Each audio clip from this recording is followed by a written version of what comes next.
ውስጥ ምንም ሕክምና ካላገኙ የትራንዚየንት ኢስኪሚክ አታክ (TIA) በሽታ ህመምተኞች ውስጥ 1/3ኛው በአንድ ዓመት ውስጥ ከባድ ስትሮክ ያጋጥማቸዋል። በተጨማሪም ከ10 እስከ 15% የሚሆኑት በ3 ወራት ውስጥ ከባድ ስትሮክ ያጋጥማቸዋል። ሲምፕቶምስ የበሽታው ምልክቶች የዚህ በሽታ ምልክቶች ደም እያጣ እንዳለው የአንጎላችን ክፍል መሰረት የተለያየ ነው። ነገር ግን የሚከተሉት የዚህ በሽታ ምልክቶች ናቸው። ለአጭር ጊዜ የሚከሰት የማገናዘብ መቸገር እና መወዛገብ። ለአጭር ጊዜ የሚከሰት የሰውነታችን ግማሽ ክፍል ወይንም የተወሰነ ክፍል መድከምና ስራና ስሜት ማቆም። የሰውነታችን ግማሽ ክፍል ወይንም የተወሰነ ክፍል መደንዘዝ። የማየት ችሎታን በከፊል ማጣት። ምስሎች ተደራርበው መታየት ችግር። መናገር መቸገር እና ሰው የተናገረውን መረዳት መቸገር። የሰውነት ሚዛናችንን መጠበቅ መቸገር። ከዚህ በሽታ ጋር ተያይዘው የሚመጡ ውስብስብ የጤና ችግሮች የሚከተሉት ናቸው። behavior changes የባህሪ ለውጥ። ይህ በሽታ ድብርት ወይንም ጭንቀት ሊያስከትልብን ይችላል። በተጨማሪም ግልፍተኛ ልንሆን ወይንም ራሳችንን ከሰዎች ልናገል እንችላለን።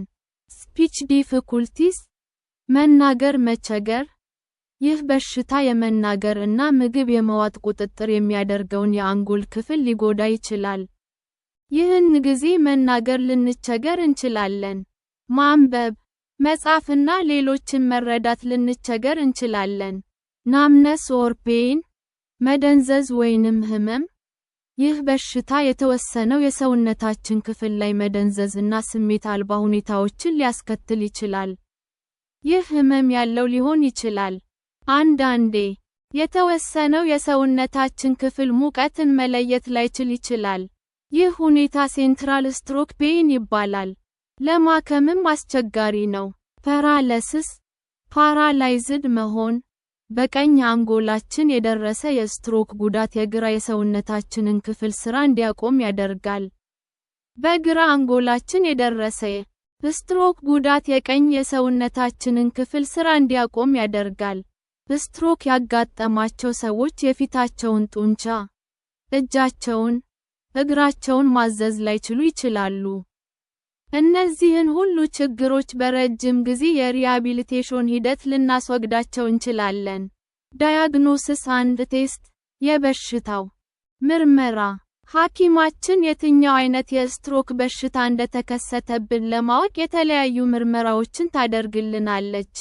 እነዚህም አካላዊ ምርመራ ሐኪማችን ስለሚሰሙን የበሽታ ስሜቶችና ስለ ጤና ታሪካችን በጥንቃቄ ከጠየቀችን በኋላ የደም መርጋት ምልክቶች እንዳሉ ለማወቅ የደም ግፊታችንን ልትመረምር ትችላለች። አንገታችን አካባቢ የሚገኙትን ካሮቲድ አርተሪዝ የሚባሉትን የደም ቱቦዎች ልታዳምጥ ትችላለችና ከዓይናችን ጀርባ ያሉትን የደም ቱቦዎች ልትመረምር ትችላለች። የደም ምርመራ ደማችን በምን ፍጥነት እንደሚረጋ ለማወቅ፣ ለደም መርጋት የሚያገለግሉ የደም ሴሎች ወይንም ኬሚካሎች በደማችን ውስጥ በምን ያህል መጠን እንደሚገኙ ለማወቅ እና ኢንፌክሽን መከሰት አለመከሰቱን ለማወቅ ሐኪማችን የተለያዩ የደም ምርመራዎችን ታደርግልናለች። የሲቲ ስካን ምርመራ ሐኪማችን የአንጎላችንን ምስል በሲቲ ስካን በማንሳት ውስጡ እጢ ስለመኖሩ፣ የደም መፍሰስ ስለመከሰቱ እና ሌሎች የስትሮክ በሽታ ምልክቶች መኖራቸውን ትመረምራለች። የኤምአርአይ ምርመራ ሐኪማችን የአንጎላችንን ምስል የኤምአርአይ በማንሳት የተጎዳውን የአንጎላችን ክፍል ትመረምራለች። ካሮቲድ አልትራሳውንድ ሐኪማችን ይህንን የአልትራሳውንድ ምርመራ ዘዴን ተጠቅማ ካሮቲድ አርተሪዝ በሚባሉት የደም ቱቦዎች ውስጥ ያለውን የደም ዝውውር ጤናማ መሆኑን ትመረምራለች። በተጨማሪም ቱቦዎቹ ውስጥ ፕላክ፣ የቱቦ የውስጥ ግድግዳ ላይ የፋትስ ልጥፍ መኖር አለመኖሩን ትመረምራለች። ሰሪብራል አንጂኦግራም ይህ ማለት ቀለም በአንጎላችንና አንገታችን የደም ቱቦዎች ውስጥ እንዲገባ ይደረጋል። ይህም በኤክስ-ሬ ምስል ውስጥ እነዚህ የደም ቱቦዎች በደንብ ተለይተው እንዲታዩ ያደርጋል። ኤኮካርዲዮግራም በዚህ የምርመራ ዘዴ ሐኪማችን አንጎላችን ውስጥ ለተከሰተው የደም መርጋት ክስተት ምክንያቱ ልባችን ውስጥ የተፈጠረ ችግር መሆን አለመሆኑን ትመረምራለች። ትሪትመንት አንድ ሜዲኬሽንስ ለበሽታው የሚሰጥ ሕክምና ለትራንዚየንት ኢስኪሚክ አታክ ቲያ በሽታ የሚሰጡ ሕክምናዎች ለዚህ አይነቱ የስትሮክ በሽታ ሐኪማችን ወደፊት ከባድ ስትሮክ እንዳይከሰት የሚያደርጉ መድኃኒቶችን ትሰናለች። እነዚህ መድኃኒቶች አንታይፕሌትለትስ እና አንቲኮአጌላንትስ ናቸው። አንታይፕሌትለትስ እነዚህ መድኃኒቶች ፕላትሌት የሚባሉ የደም ክፍሎች እርስ በርሳቸው እንዳይጠባበቁ እና ደምን እንዳያረጉ የሚያደርጉ መድኃኒቶች ናቸው። ለምሳሌ አስፐርን፣ ባፈሪን እና ክሎፒዶግሬል። ፕላቪክስ አንቲኮአጌላንትስ እነዚህ መድኃኒቶች ደማችን እንዳይረጋ የሚያደርጉ መድኃኒቶች ናቸው። ማለትም ደምን የሚያረጉ ፕሮቲኖች በደማችን ውስጥ እንዳይከማቹ ያደርጋሉ። ለምሳሌ ዋርፈሪን፣ ኩማድን እና ዳቢጋትራን። ፕራዳክሳ ኤንዳርተሬክቶሚ ሐኪማችን ኤንዳርተሬክቶሚ የሚባል ቀዶ ጥገና ሕክምና ልታደርግልንም ትችላለች። ይህ ማለት አንገታችን አካባቢ የሚገኙት ካሮቲድ አርተሪ የሚባሉት የደም ቱቦዎች ውስጥ ያለውን ፕላክ፣ የቱቦ የውስጥ ግድግዳ ላይ የፋትስ ልጥፍ በቀዶ ጥገና ሕክምና የማስወገድ ሕክምና ነው። ብዙ ጊዜ ይሄ የስትሮክ በሽታ ዋነኛ መንስኤ ነው። ለኢስኪሚክ ስትሮክ በሽታ የሚሰጡ ሕክምናዎች ለዚህ በሽታ የሚሰጡ ሕክምናዎች በምን ያህል ፍጥነት ሆስፒታል መድረስ እንደምንችል እና አጠቃላይ የጤና አቋማችን ላይ ይወሰናሉ።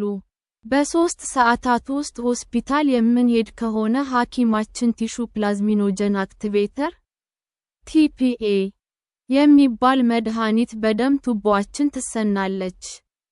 ይህ መድኃኒት የረጋውን ደም ያሟሟል።